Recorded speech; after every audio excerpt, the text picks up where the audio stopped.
नमस्कार। महाभारत की कहानी इतनी विशाल है, इतने सारे किरदार, इतनी सारी घटनाएं हैं, लेकिन इन सब के बीच एक रिश्ता ऐसा है जो शायद सबसे अहम है। एक ऐसा रिश्ता जो दोस्ती, राजनीति और दिव्यता इन सब से कहीं ऊपर था। जी हाँ, हम बात कर रहे हैं कृष्ण और पांडवों की। तो चलिए आज इसी गहरे और निर्णायक गठबंधन की परतों को खोलते हैं और समझने की कोशिश करते हैं कि ये दोस्ती आखिर एक साम्राज्य की किस्मत कैसे बन गई। तो सीधे मुद्दे पर आते हैं। एक बहुत बड़ा सवाल जो हमेशा उठता है वो ये है कि कृष्ण आखिर थे क्या?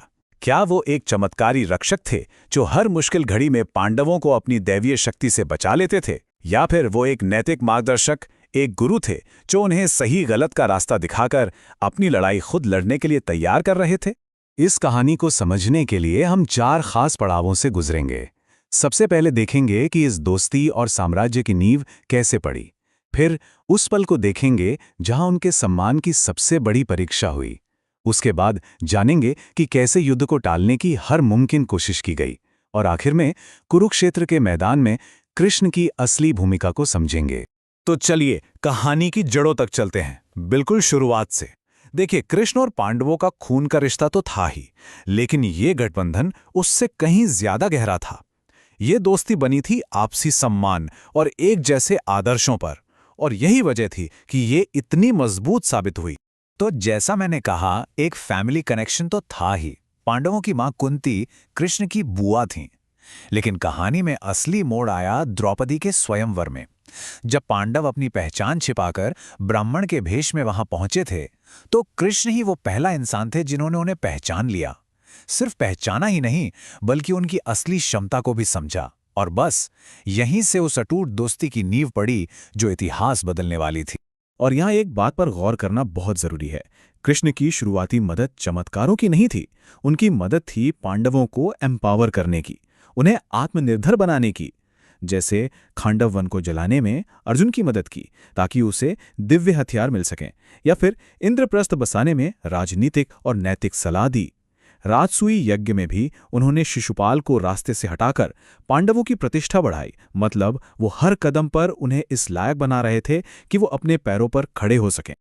और अब आते हैं कहानी के उस हिस्से पर जहां सब कुछ बदल गया। ये पांडवों के जीवन की सबसे कठिन, सबसे अंधेरी घड़ी थी। ये वो पल था जब इंसान की अपनी कोशिश, अपनी ताकत, अपनी सूझबूझ, सब कुछ फेल हो गया। वो चौसर का खेल, महाभारत का शायद सबसे स्याह पन्ना। शकुनी के धोखे भरे पास से चलते गए और पांडव एक एक करके अपना सब कुछ हारते गए। राज्य गया, संपत्ति गई, आजादी गई, और आखिर में वो खुद को भी हार बैठे।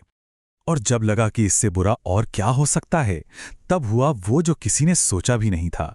भरी सभा में द्रौपदी का अपमान। ये एक ऐसा पल था जिसने सारी मर्यादाएं, सारे रिश्ते नाते, सब कुछ तोड़कर रख दिया। जरा सोचिए उस सभा के बारे में। वहां भीष्म पितामह थे, गुरु द्रोण थे, बड़े बड़े ज्ञानी और योद्धा मौजूद थे। लेकिन सब चुप थे, सब बेबस। जब इंसानियत ने घुटने टेक दिए, जब किसी की हिम्मत नहीं हुई कुछ कहने की, तब क्या हुआ? यहीं ठीक इसी पल में कृष्ण ने सीधे सीधे हस्तक्षेप किया। ये एक प्रत्यक्ष चमत्कार था। लेकिन, और ये लेकिन बहुत जरूरी है, ये चमत्कार कब हुआ? ये तब हुआ जब इंसानी कोशिश का हर रास्ता बंद हो चुका था। ये एक एक्सेप्शन था, रूल नहीं। और यही साबित करता है कि कृष्ण का मुख्य काम रास्ता दिखाना था, हर बार चमत्कार करके बचाना नहीं। इतने बड़े अपमान के बाद तो लगता है कि अब तो बस युद्ध ही होगा, है ना? पर नहीं। कृष्ण ने फिर से साबित किया कि जंग हमेशा आखिरी, बिल्कुल आखिरी रास्ता होना चाहिए। अब हम उनके उस रूप को देखेंगे जो विनाश को टालने के लिए हर मुमकिन कोशिश करता है। अच्छा, कृष्ण के हर एक्शन को समझने के लिए एक शब्द को समझना बहुत जरूरी है, और वो है धर्म। धर्म का मतलब सिर्फ पूजा पाठ या कर्तव्य नहीं है। इसका मतलब है नैतिकता, न्याय और जीवन जीने का सही तरीका। और कृष्ण का हर फैसला, हर कदम इसी धर्म की स्थापना के लिए था। तो उन्होंने क्या किया? वो खुद शांति दूत बनकर हस्तिनापुर गए। और उनकी मांग भी कितनी वाजिब थी। पांडवों के लिए सिर्फ 5 गांव दे दो ताकि ये महाविनाश टल जाए। लेकिन दुर्योधन के अहंकार ने क्या कहा कि सुई की नोक बराबर जमीन भी नहीं दूंगा। तो अब बताइए, जब शांति के सारे दरवाजे बंद कर दिए गए, तो युद्ध का फैसला किसका था? कृष्ण का या दुर्योधन की जिद का? और अब हम आते हैं उस मोड़ पर जो शायद इस पूरी चर्चा का निचोड़ है, कुरुक्षेत्र का मैदान, यहाँ कृष्ण अपनी दिव्य शक्ति से एक पल में सब खत्म कर सकते थे, है ना? पर उन्होंने कुछ और चुना, एक ऐसी भूमिका जो उनके असली स्वरूप को दिखाती है। ये फैसला देखिए कितना बड़ा था। एक तरफ उनकी प्रतिज्ञा कि मैं इस युद्ध में हथियार नहीं उठाऊंगा, और दूसरी तरफ उनका काम कि मैं अर्जुन का सारथी बनूंगा। मतलब वो जंग लड़ेंगे नहीं, बल्कि जंग का रास्ता दिखाएंगे। उन्होंने लड़ने की शक्ति नहीं दी, बल्कि सही दिशा में रथ चलाने की जिम्मेदारी ली। और जैसे ही युद्ध शुरू होने वाला था, अर्जुन का हौसला टूट गया। सामने अपने ही परिवार को, अपने गुरुओं को देखकर उसके हाथ से उसका गांडीव छूट गया। ये एक सैनिक का डर नहीं था, ये एक इंसान का धर्म संकट था। उसने लड़ने से ही मना कर दिया। तब कृष्ण ने क्या किया? क्या उन्होंने अर्जुन के बदले बाण चलाए? नहीं, उन्होंने अर्जुन को भगवद गीता का उपदेश दिया। ये कोई जादू नहीं था, ये ज्ञान था, ये मेंटरशिप थी। उन्होंने अर्जुन को कर्म, धर्म और आत्मज्ञान का मतलब समझाया, ताकि वो अपना फैसला खुद ले सके। ये मदद का सबसे शक्तिशाली रूप था, किसी को शारीरिक नहीं बल्कि मानसिक और आत्मिक रूप से मजबूत बनाना। और पूरे युद्ध में यही पैटर्न हमें बार बार दिखता है। उनकी मदद हमेशा रणनीतिक थी, चमत्कारी नहीं।